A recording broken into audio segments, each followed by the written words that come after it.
हवामहे कविं कवीनामुपमश्रवस्तमम् ज्येष्ठराजं ब्रह्मणान् ब्रह्मणस्पत आनशृण्वन्नोतिभिः सीदसादनम्।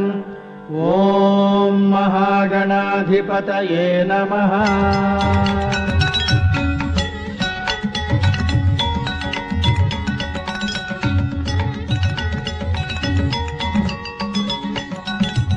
राकानिषादपरचन्निदहस्तपद्मै पाशाङ्कुशभयवरान्दततं गजस्यां शुक्लाम्बरं सकलदुःखहरं गणेशं प्रसन्नमखिलार्तितमादिदेवं पाशाङ्कुशधरं देवं सर्वसिद्धिप्रदायकं लक्ष्मी गणपतिं ध्यायेत् मम सिद्धिप्रदायकम्।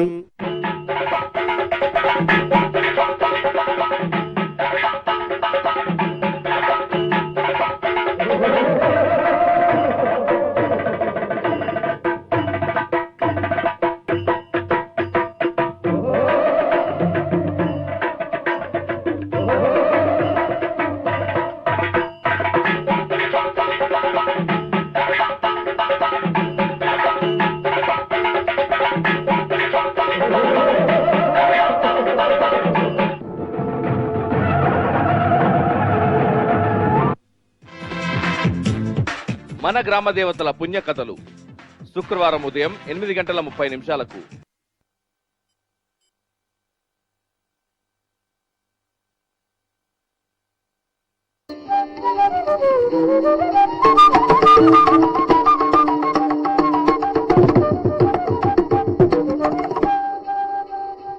ఆదౌ జగదాధారః శేషః ఆదౌ జగదాధారః శేషః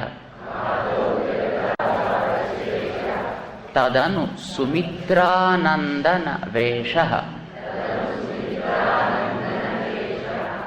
తదుపరి ధృతహల ముసల విశేషః తదుపరి ధృతహల ముసల విశేషః తదనంతరం అభవద్గురురేషః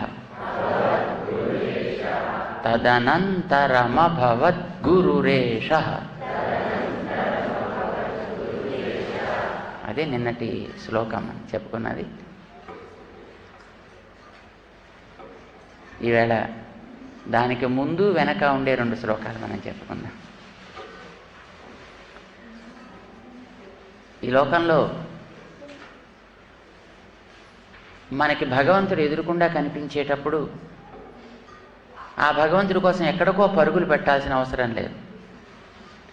మనం కోరుకున్న వస్తువు మన దగ్గరే ఉంటుంటే ఇది కావాలి అని ఇటు అటు పరుగులు పెట్టాల్సిన అవసరం ఏముంటుంది? కనుక దేవుడు దేవుడు అని మనకందరికీ భక్తి ప్రేమ ఉంటాయి. ఎందుకంటే అందరికీ ఏవో అవసరాలు ఉంటుంటాయి. కనుక పిల్లలకైతే పరీక్షల దగ్గరికి వచ్చేటప్పటికి మార్కులు అవసరం, పెద్దవాళ్ళకైతే ఆఫీసుల్లో ఇంక్రిమెంట్స్ ప్రమోషన్స్ అవసరం, ఇండ్లల్లో ఉండేవారికైతే ప్రశాంతత అవసరం, సమాజంలో తిరిగే వారికైతే పలుకుబడి అవసరం. ఒక్కొక్కళ్ళకి ఒక్కొక్క అవసరాలను, అందరికీ రకాల అవసరాలు ఒకే రకంగా ఉండవు.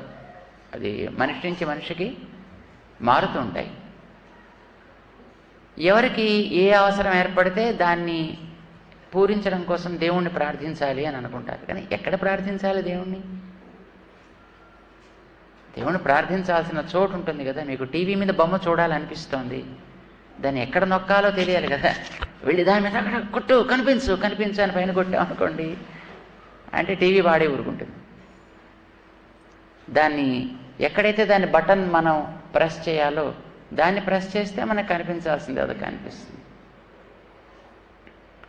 కంప్యూటర్ తెలిసినప్పుడు, అందరికీ కంప్యూటర్ తెలియని వాళ్ళు ఎవరు ఉంటారు? కనుక ఎన్నో బటన్స్ ఉంటాయి చూడండి, దాంట్లోనూ ఎన్నో కీస్ ఉంటాయి. ఏ కీ కొడితే ఏ కీ పడితే ఆ కీ కొడితే దాంట్లో మనకు రావాల్సింది రాదు. ఆ కొట్టవలసిన కీ ఒకటి కొడితే దాంట్లో మనకు కనిపించాల్సినవి కనిపిస్తాయి. అలాగే భగవంతుడిని మనం ప్రార్థించాలి అంటే, కోరాలి అంటే మనకి కావలసిన వాటిని ఇవ్వడం కోసం ఎక్కడ కోరాలి? అది ప్రశ్న. ఎక్కడ కోరుతాం మనం? మనకు కనిపించే, మనం పూజించుకునే భగవంతుడి దగ్గరే, విగ్రహం దగ్గరే. చాలామందికి ఆ విగ్రహం మీద నమ్మకం ఉండదు. చిన్న ప్రాబ్లం అది. తన ఇంట్లో చిన్న దేవుడిని పూజ చేసుకుంటూ ఉంటాడు అనుకోండి. దేవుడు చిన్న పెద్ద అని ప్రశ్న అండి. దేవుడు దేవుడే కదా.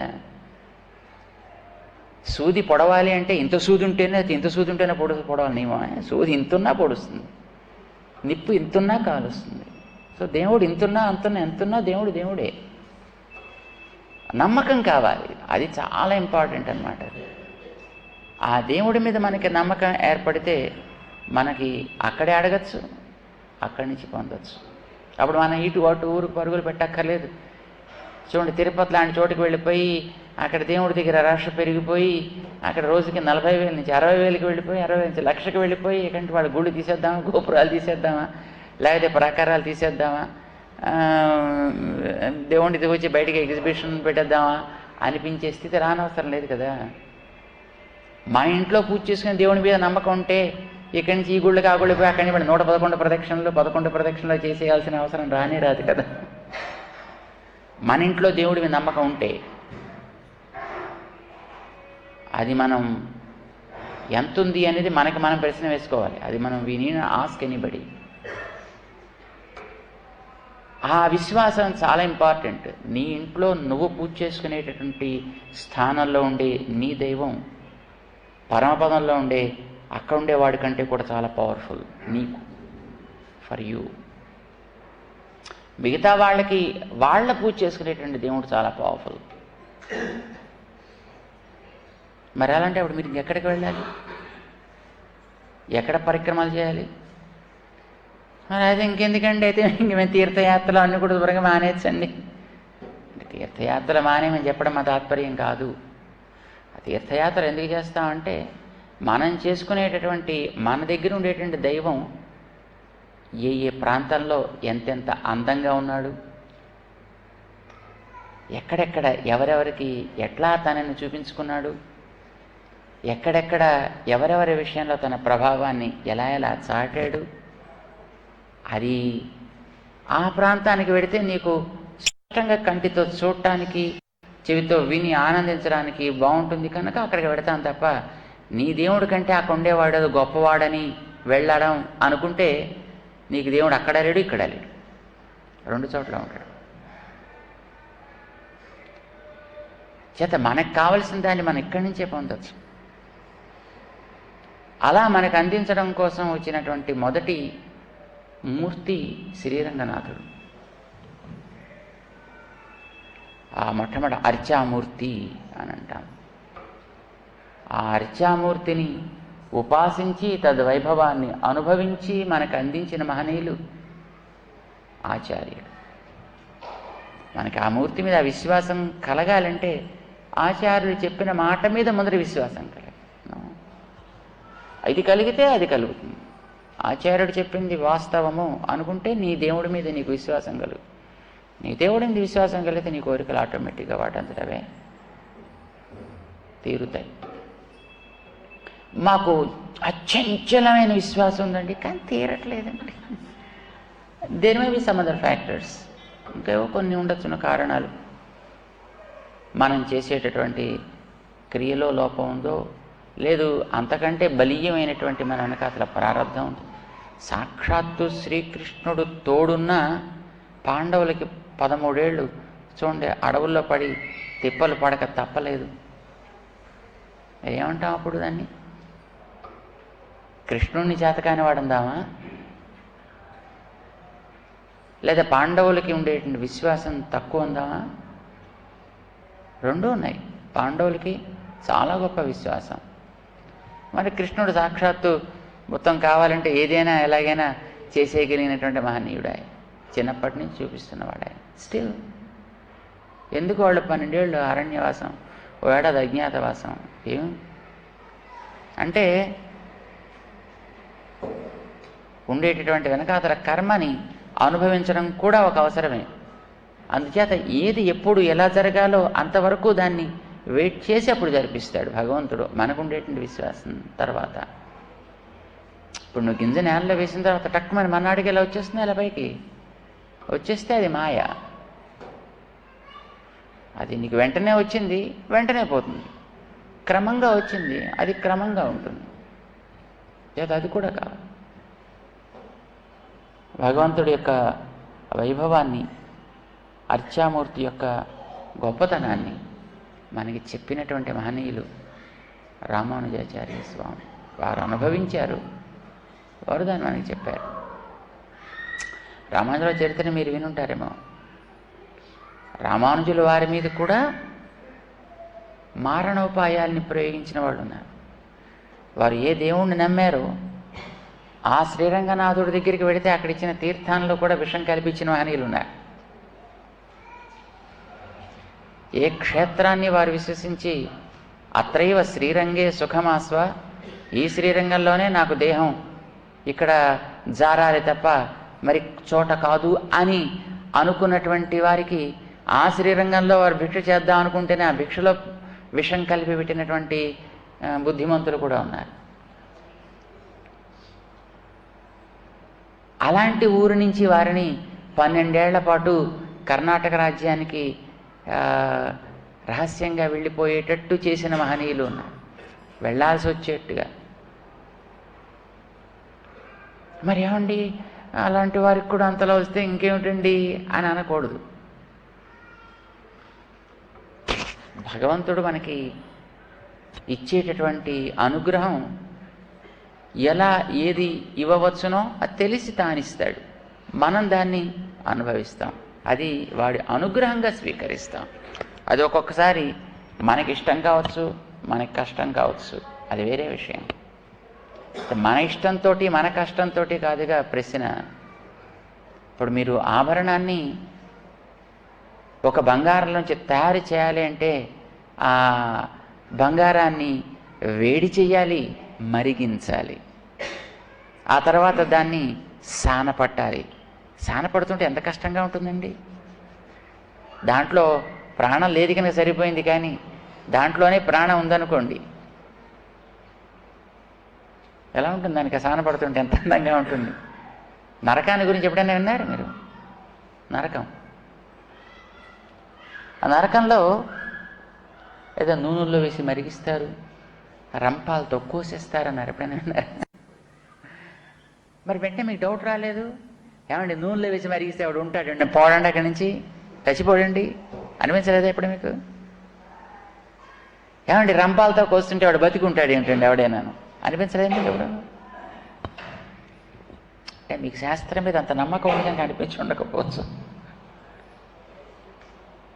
అక్కడ ఉండేటువంటి ఆ స్థితి ఎట్లా ఉంటుందో మీకు తెలియడం కోసం చెప్తున్నాను. మీకు అందరికీ తెలియాల్సిన అవసరం లేదు అది, ఎందుకంటే మన నరకం మన దారి కాదు, మన దారి ఇటు, నరకం దారి అటు, మనం దానికి రివర్స్లో ఉన్నాము.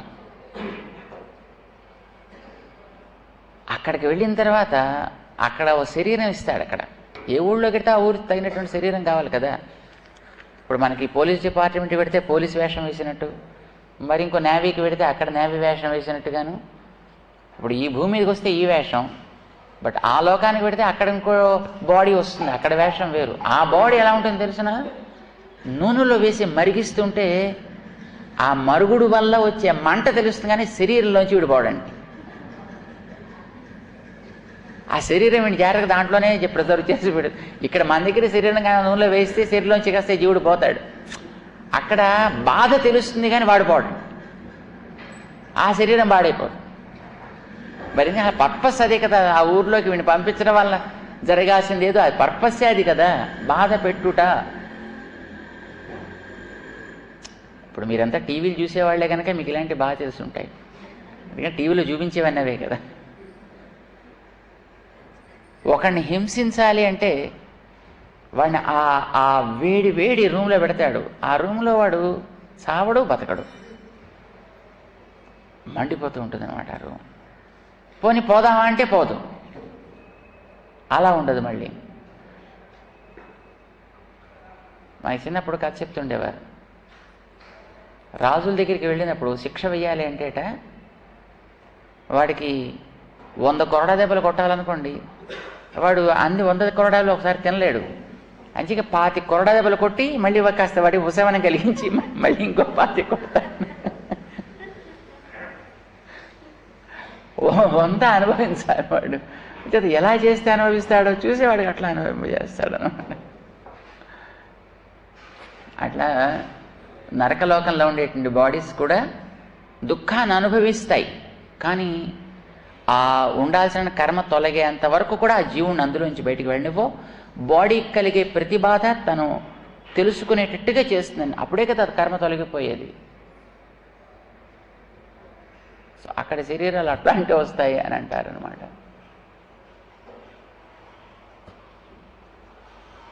అర్చామూర్తి యొక్క వైభవాన్ని మనకి అందించినటువంటి మహనీయులు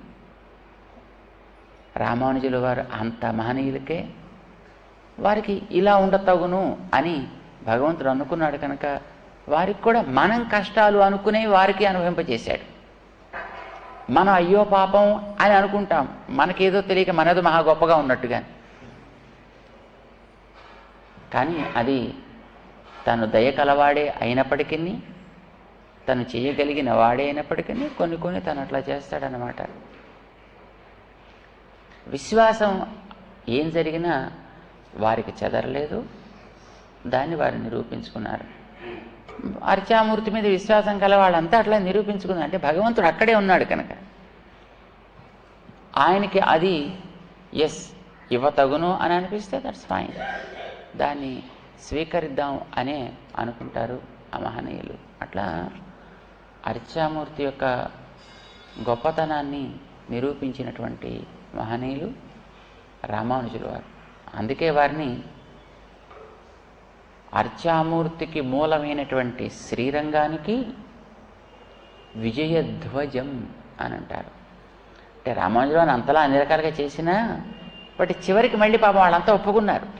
ఆ శ్రీరంగంలోనే మళ్ళీ వాళ్ళంతా మారి వారికి దాసులయ్యారు. అది చరిత్ర అనుకోండి. అంటే మొదట వ్యతిరేకిస్తారు, వారిని పరీక్షిస్తారు, ఎన్ని రకాలుగా హింసించే ప్రయత్నం చేయొచ్చో అన్ని రకాలుగానూ చేస్తారు. తర్వాత వారే వీరికి దాసులవుతారన్నమాట. అట్లాగా ఆ క్షేత్రం యొక్క వైభవాన్ని మార్చి రామానుజుల వారు దేహాన్ని చాలించిన తర్వాత ఆ ఆలయంలో రంగనాథుడికి ఈశాన్య మూల పెద్ద పుష్కరిణి ఉండేది. ఆ పుష్కరిణినే రామానుజుల వారి యొక్క బృందావనం ఏర్పాటు చేయడానికి స్థానంగా చేయండి అని భగవంతుడు ఆదేశించి ఆ క్షేత్రంలో ఉండే రామానుజుల వారికి ఒకనాడు విషం పెట్టాలి అని పెట్టినటువంటి వాళ్ళే అంగీకరించి వారికి అక్కడే బృందావనం ఏర్పాటు చేసేట్టుగా చేశాడు. మీరు ఎప్పుడైనా శ్రీరంగం వెళితే అక్కడ పెరుమాళ దగ్గర సేవించుకోవచ్చును. అక్కడ ఉండే పుష్కరిణి రామానుజుల వారి యొక్క సన్నిధానం, ఇప్పుడు ఈవేళ వారి యొక్క బృందావనం అది అన్నమాట. అందుచేత వారు శ్రీరంగ నాథుడికి వారి యొక్క విజయానికి జెండా లాంటి వారు. జెండాని కేతువు అంటారనమాట. శ్రీరంగేశ జయ ఆశ్రయకేతువు అంటారు. తనను నమ్ముకున్న వాళ్ళెవరికి వారెప్పుడు కూడా ఏదేది అవసరమో దానిని అందించడంలో వారు లోటు చేయలేదు. ఏదేది తగునో దాన్ని అందించడం. ఏదేది అవసరమో అంటే మళ్ళీ మనకి అవసరాలు బోల్డ్ అని ఉంటాయి. అవసరాలు అందించడం కాదు, మనకేది మన ఆశలని ఆశలని తీర్చడం కాదు, అవసరాలను అందించడం. ఆశకి అవసరానికి తేడా తెలుసునా?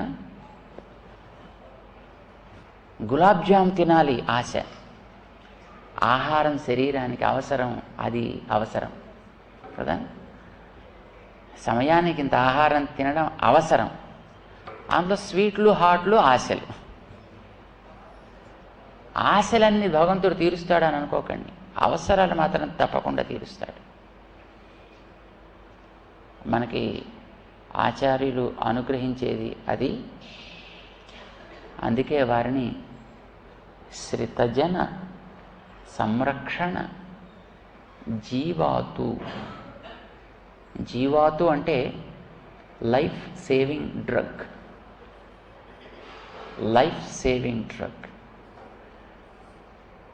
ప్రాణాపాయ దశలో వాడేటటువంటి మందులు లాంటివి జీవాతు అంటారన్నమాట. భగవతి రామానుజుల వారు అట్లాంటి జీవాతు. ఎందుకనంటే ఎవడైతే తన యొక్క జీవితాన్ని, తన యొక్క కర్మని, ఇక్కడ వచ్చేటటువంటి ఈ పుట్టుట చచ్చుట అనేటటువంటి ఈ చక్రంలో గమనాన్ని ఎవడైతే గుర్తిస్తాడో అలాంటి వాడికి ఇందులోంచి దాటాలి, ఈ విష వలయంలోంచి బయట పడాలి అని ఎప్పుడైనా అనిపిస్తే దానికి బ్రిడ్జ్. దీనికి మన వాళ్ళు పేరు పెట్టారు కదా, భవసాగరం. భవసాగరం ఈదుట కష్టము అని. ఈదక్కర్లేదబ్బా అని చెప్పారు మనం. ఈ భవం అనేటటువంటి భయంకరమైన జలధికి ఏష హి సేతు, ఈయనే ఒక బ్రిడ్జి లాంటి వారు. ఎవరైనా ఈయన భగవంతుడి యొక్క అనుగ్రహానికి పాత్రమైనటువంటి మన ఆచార్యులు భగవద్ రామానుజులు. పద్మానేత, పద్మ మన అమ్మకి పేరు, పద్మానేత స్వామి. ఆయన యొక్క ప్రణతికి, ఆయన యొక్క అనుగ్రహానికి ఈయన కారణము. భగవంతుని మనం ఆశ్రయించడంలో మనకి మార్గమును చూపించేవారు ఆయన అని వారి గురించినటువంటి ఒక అందమైన పాట, స్తోత్రం చెప్దాం మనం అందరం ఒకసారి. భజయతి రాజం భజయతి రాజం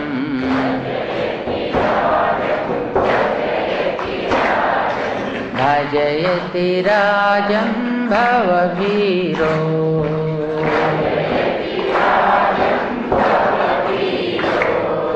భజయతి రాజం భజయతి రాజం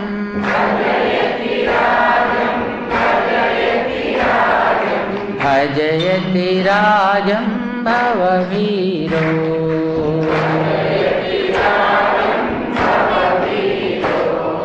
భజయతి రాజం భజయతి రాజం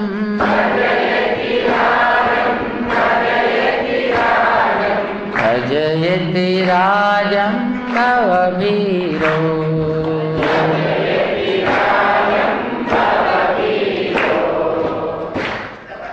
భజయతి రాజం భవవీరో.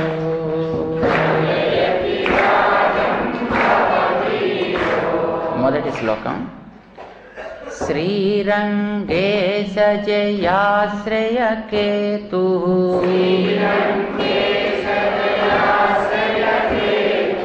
శ్రితజన సంరక్షణ జీవాతు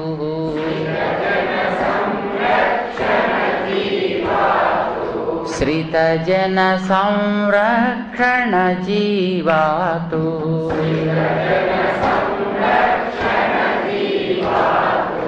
భవభయ జలధేరేష హి సేతు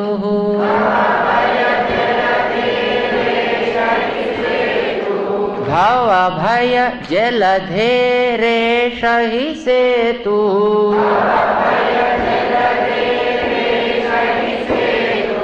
పద్మానేతు ప్రణతౌ హేతు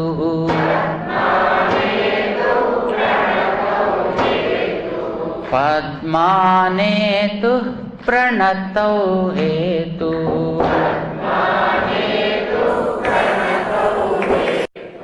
భజయతి రాజం భజయతి రాజం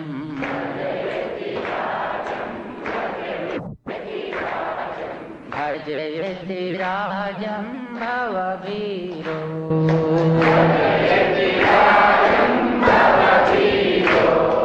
భజయతి రాజం భజయతి రాజం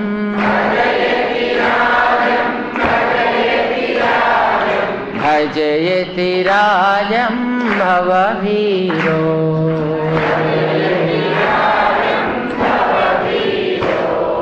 భజయతి రాజం భవవీరో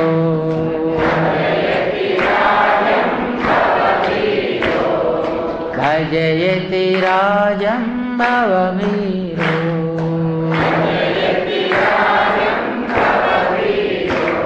बोल भाष्यकार रामानुज स्वामी जी महाराज की, समस्त भक्त वृंद की. రేపు ఈ శ్లోకాన్ని కంఠస్థం చేసేయండి. శ్లోకం చదివేటప్పుడు సంస్కృతంలో ఒక నియమం ఉంది.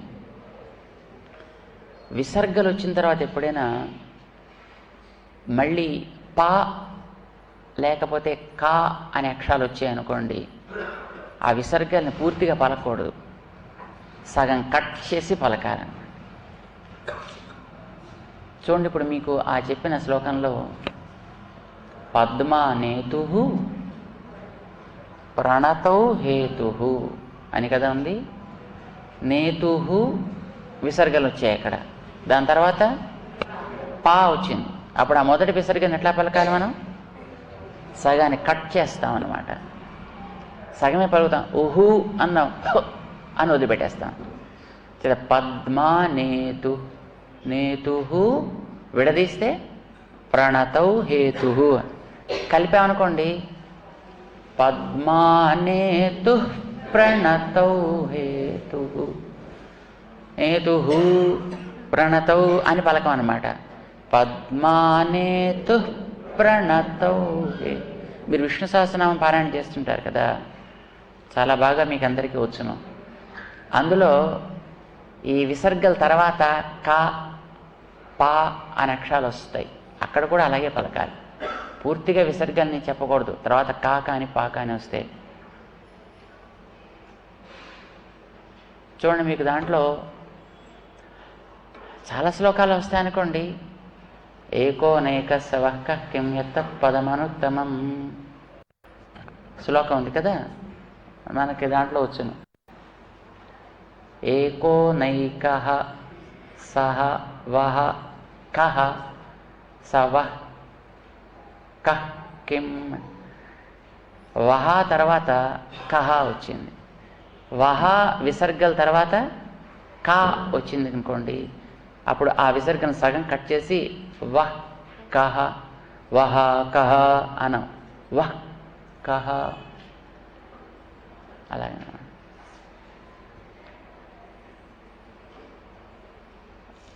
కృష్ణదాసనామం ఇంటికి వెళ్ళిన తర్వాత మళ్ళీ ఒకసారి మీరు ఇలా పుస్తకం తీసి అలా ఎన్ని చోట్ల వస్తాయో చెక్ చేయండి ఒకసారి. విసర్గలకి తర్వాత కా కానీ వా కానీ పా పా పా కానీ కా కానీ. మనకి చిన్నప్పుడు ఇదివరకు నేర్చుకునేటప్పుడు స్కూల్లో చదువుకునేటప్పుడు చెప్పేవారు. ఇప్పుడు మనం పెద్దవాళ్ళు అయిపోయాం కదా, ఇప్పుడు అది మర్చిపోయాం. కానీ అలా పలకాలి. అందుకోసం ఇందాక శ్లోకంలో కూడా పద్మా నేతు ప్రణతౌ, నేతు ప్రణతౌ హేతు అని అట్లా చదువుతాం అన్నమాట. ఓకే, భగవంతుడు తన అనుగ్రహాన్ని చూపించడంలో లోటు ఏం చేయడు.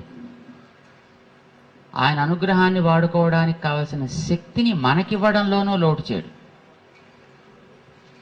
మనకిచ్చినటువంటి శక్తితో పాటు మనకంటూ సహజమైనటువంటి కొంత జ్ఞానం కూడా ఉంది. ఈ శరీరంలో జీవుడు అనేవాడు ఉంటాడు. జీవుడికి జ్ఞానం భగవంతుడు ఇవ్వక్కర్లేదు.